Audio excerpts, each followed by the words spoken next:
Chama kurdiong nam dore, jam ya dia tiong nam re kujamor. Anje ti jaya ting denoi, yelangor. Ada ting una dunyan moj. Yang ma aku no mereng bien gor.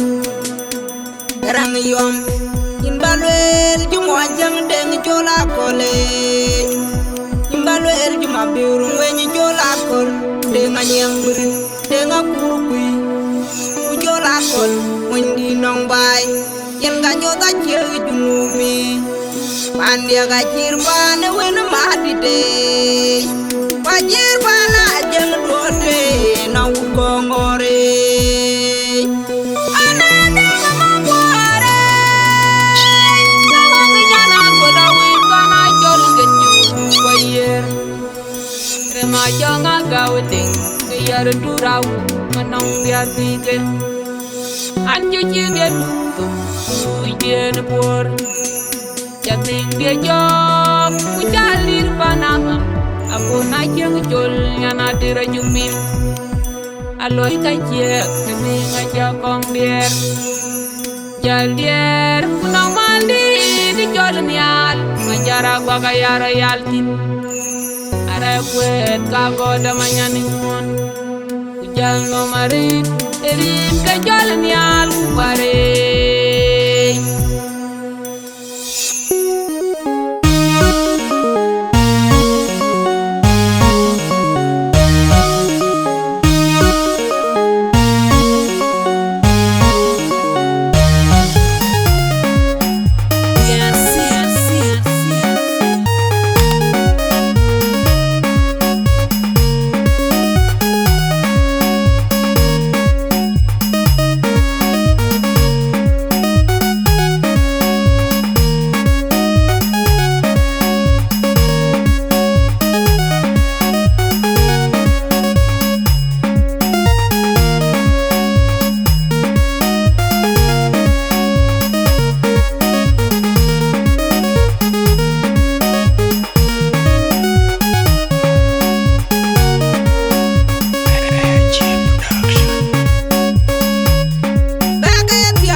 And